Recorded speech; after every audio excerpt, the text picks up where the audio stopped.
Welcome to Pamita AI world. My name is Pamita Singh Kandari. और अब हम देखते हैं आज की वीडियो में कि हमने लास्ट वाली वीडियो में देखा था what are the areas covered by data science and different data science methods for different questions data scientist might ask to the organisations owner. Fine. तो अब आज की वीडियो में हम देखेंगे डाटा किसे कहते हैं। पर डाटा किसे कहते हैं उससे पहले हमें ये जानना ज़रूरी है। मेरे से कुछ क्वेश्चंस किया था स्टूडेंट्स ने कि artificial intelligence, machine learning, deep learning और डाटा साइंस, इनमें क्या डिफरेंस है। तो उससे पहले हम ये देखेंगे आज कि इन चारों में क्या डिफरेंस है। आर्टिफिशियल इंटेलिजेंस, मशीन लर्निंग और डीप लर्निंग, इनमें क्या डिफरेंस है। फाइन। तो यहाँ पे हम एक पेज पे ऐसे कॉलम खींच लेते हैं और हम देखते हैं इसमें डिफरेंस क्या है। ठीक है। I hope it's visible to you, to you all. तो देखिए, ये जो छोटा वाला पार्ट है, ये वाला, ये है हमारा, इसे कहते हैं डीप लर्निंग। क्या कहते हैं इसे? Deep learning. ठीक है। और डीप लर्निंग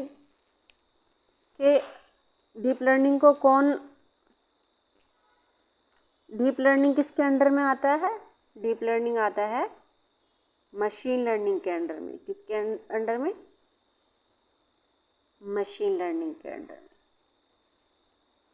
ठीक है, समझ में आया? डीप लर्निंग पहले आ गया, फिर आ गया मशीन लर्निंग। इसे हम इधर लिख देते हैं, मशीन लर्निंग।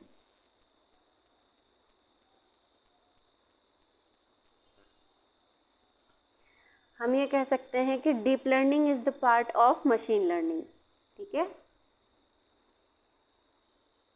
और डीप लर्निंग और मशीन लर्निंग दोनों के दोनों किसके अंडर में आते हैं? ये किसके अंडर में आते हैं?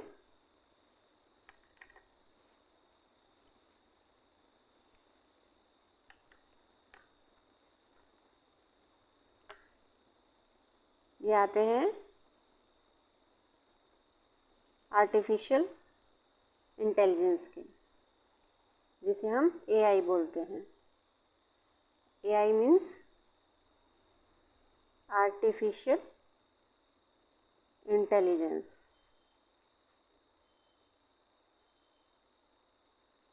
शॉर्ट में। ठीक है। तो आर्टिफिशियल इंटेलिजेंस, इसे हम कह सकते हैं कि मशीन लर्निंग और डीप लर्निंग जो है are the parts of artificial intelligence, which means कि आर्टिफिशियल इंटेलिजेंस के अंडर मशीन लर्निंग भी आती है और डीप लर्निंग भी आती है। ठीक है। अब आप पूछेंगे कि ये डाटा साइंस कहाँ आता है, तो डाटा साइंस यहाँ आता है, जिसमें डाटा साइंस में क्या क्या कवर होता है। ये एक तरीके से इसे डाटा साइंस कहते हैं। ठीक है। अगर आपने मैथ्स पढ़ा होगा, लॉजिकल रीजनिंग में आपने सिलोजिज्म पढ़े होंगे, तो अगर आप सिलोजिज्म पढ़े होंगे लॉजिकल रीजनिंग में, तो उसमें आपने पढ़ा होगा कि क्वेश्चन सोल्व किए होंगे, सम आर डीप लर्निंग, है ना, सम आर मशीन लर्निंग और ऑल आर AI, है ना, artificial intelligence, some are part of data science. तो ये डाटा साइंस हो गया, वो सिलोजिज्म वाला चैप्टर हो गया, वेन डायग्राम वाला। अगर आपने पढ़ा होगा तो, नहीं पढ़ा तो कोई बात नहीं है, यहाँ समझ लीजिए डाटा साइंस किसे कहते हैं। तो डाटा साइंस में क्या क्या आता है? डाटा साइंस में आर्टिफिशियल इंटेलिजेंस का भी पार्ट आता है, ये वाला, और मशीन लर्निंग का भी पार्ट आता है, ये वाला, और डीप लर्निंग का भी पार्ट आता है, ये वाला। ठीक है। ये तीनों पार्ट आते हैं आर्टिफिशियल इंटेलिजेंस में। ठीक है, डीप डाटा साइंस में। ठीक है। तो डाटा साइंस इन तीनों पार्ट को कवर करता है। अब हम देखते हैं डीप लर्निंग क्या होता है। पहले देखते हैं मशीन लर्निंग क्या होती है। ठीक है। मशीन लर्निंग क्या होती है? मशीन लर्निंग हमें प्रोवाइड करती है? Machine learning provide us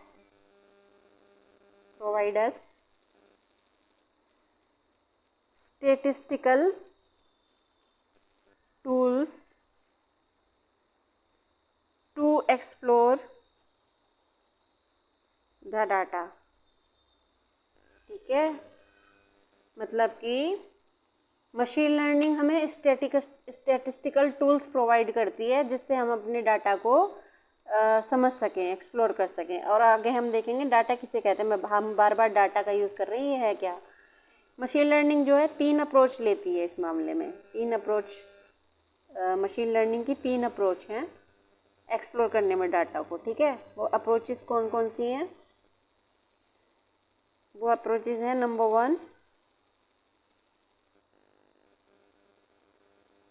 supervised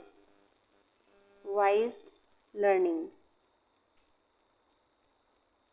ठीक है, ये फर्स्ट अप्रोच है। सेकंड अप्रोच है अनसुपरवाइज्ड लर्निंग। और थर्ड अप्रोच है रीइंफोर्समेंट। क्या है? Reinforcement learning. और सेमी सुपरवाइज्ड लर्निंग भी जिसे हम बोलते हैं, सेमी सुपरवाइज्ड लर्निंग। ठीक है, अब हमने ये बोल तो दिया, ये सब बड़े बड़े टर्म्स यूज़ तो कर लिए, ये होता क्या है ये समझते हैं। सुपरवाइज्ड लर्निंग में क्या होता है, एक तरीके से